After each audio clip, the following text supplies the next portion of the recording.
This is Plant-Based Briefing, the environmental hazards of wool, and tell Wilson you want vegan athletic equipment from Peta.org.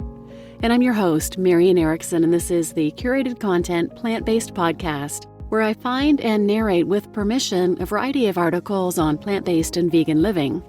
Today's post is the first of a series I'm going to do every week or so for a few weeks, based on the fact that tennis balls are not vegan or plant-based. They contain wool, a product which contributes heavily to climate change and causes severe harm to sheep. And there are about 350 million tennis balls produced every year, and tennis is growing in popularity right now, so the problem's only going to get worse.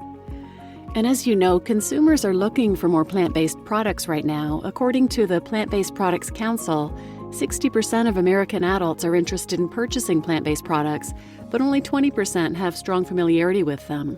And most tend to associate plant-based products simply with food, and the plant-based market is expected to grow 450% by 2030, according to MarketWatch. So as a result, a wide range of products are now being marketed as plant-based, from laundry detergent to cosmetics to toys, and I even saw plant-based toothbrushes the other day in Target.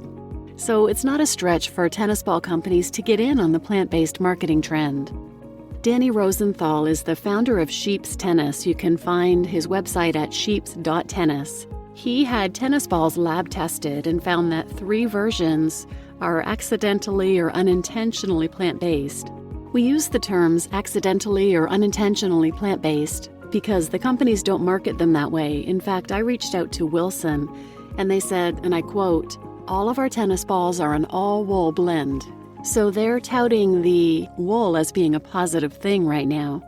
But as I said, Danny had some lab tested and found that Wilson has 2 versions of balls that, in fact, do not contain any wool. They're Tour Comp and Grand Slam balls, available in the U.S., and Babolat's First balls, sold in the U.K., also contain no wool. The felt or nap surrounding the balls is all synthetic. However, tennis balls come in a variety of quality levels, and these ones all happen to be the lower-end quality, not suitable for competitive play. But there are a number of factors that determine the quality of a tennis ball. The quality of the core, the quality of the felt or nap, the way the felt is attached to the core, a number of things. So basically, point being, the technology exists to make a good quality plant-based tennis ball, and the market exists. So Danny has reached out to PETA, and they have created an action alert where in a matter of seconds, people can reach out to Wilson using this alert they've created and request plant-based tennis balls. Actually, the alert covers a bit more than wool-free-tennisballs, as you'll hear in a moment. Also, you may want to check out episode 72 for more information, called Wool-less Tennis Balls and the Multiple Problems of Wool. And now let's get to today's plant-based briefing from PETA, or People for the Ethical Treatment of Animals. Environmental hazards of wool, and tell Wilson you want vegan athletic equipment from PETA.org. Environmental hazards of wool. At every stage of production, from breeding sheep to moth-proofing garments, the wool industry threatens the land, air, and water. Climate change. Manure generated from livestock has significantly contributed to the increase in atmospheric greenhouse gases over the last 250 years. In that time, the concentration of methane has increased by more than 130% in the U.S., enteric fermentation, or livestock belching and passing gas, accounts for roughly 1/4 of annual agricultural methane emissions. Nearly 50% of all of New Zealand's greenhouse gas emissions comes from the agricultural sector, which includes the wool industry. In the summer of 2003, New Zealand Agriculture Minister Jim Sutton, convener of the Ministerial Group on Climate Change Pete Hodgson, and other members of the government proposed taxing sheep farmers to pay for emissions research, but the plan was abandoned. Land damage. Oxford researchers studying land degradation in the Karoo in South Africa have noted there is some evidence in the Karoo as a whole that very high stock numbers, sheep largely, are the cause of vegetation change and soil erosion, leading to the formation of badlands, heavily eroded areas. In the first half of the 20th century, Patagonia, Argentina, was second to Australia in wool production. But when local sheep farmers got too greedy, the scale of their operations outgrew the ability of the land to sustain them. Soil erosion in the region has triggered a desertification process that officials estimate threatens as much as 93% of the land.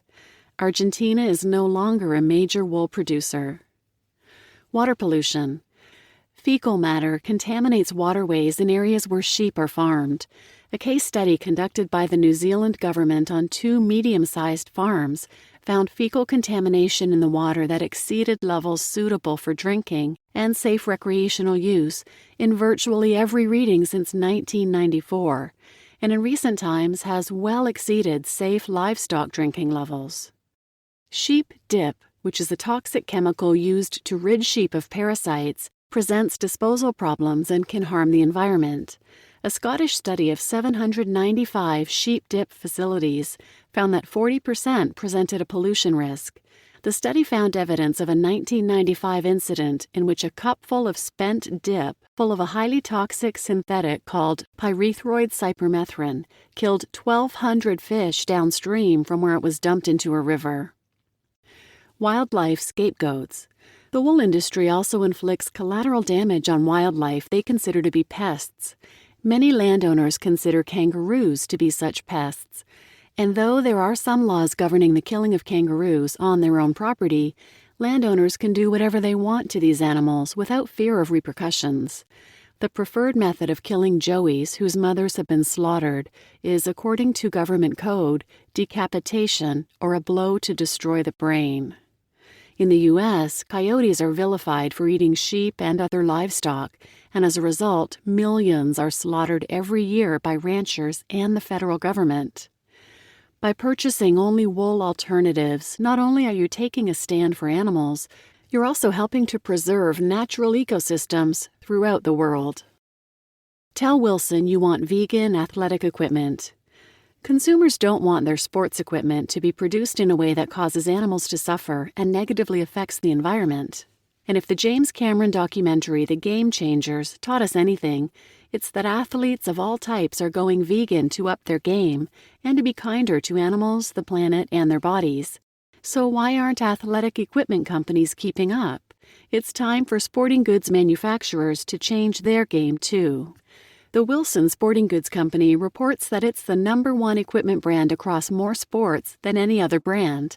That puts it in a position to save countless animals' lives and make huge strides to protect the planet. Leather, like that used in Wilson's baseball and softball gloves, commonly comes from cows who endured branding, tail docking, and castration.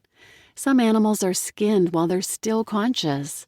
And at the more than 100 wool industry operations that Peta entities investigators have visited, even on so-called sustainable and responsible farms, workers beat, stomped on, and cut sheep, as well as slitting their throats. No one should go through such suffering for a tennis ball. And animal agriculture is responsible for nearly 1/5 of all human-induced greenhouse gas emissions. Cows are intelligent, sensitive individuals who feel pain and fear, develop deep relationships, and get excited when they achieve a goal. Gentle sheep are happiest with their flock mates and leap into the air with excitement when they see their friends and family. These animals don't want to suffer and die to become athletic equipment any more than our dogs or cats would. Please urge Wilson to get animal-derived materials out of the game, starting with an easy switch to leather-free baseball and softball gloves and wool-free tennis balls. Take action now in a few seconds, linked here. You just listened to Environmental Hazards of Wool and Tell Wilson You Want Vegan Athletic Equipment from Peta.org. And as always, I'll have a link to the original post in the show notes, and you can literally take just a few seconds to send a message to Wilson. The more we can flood them with this request, the quicker they'll respond.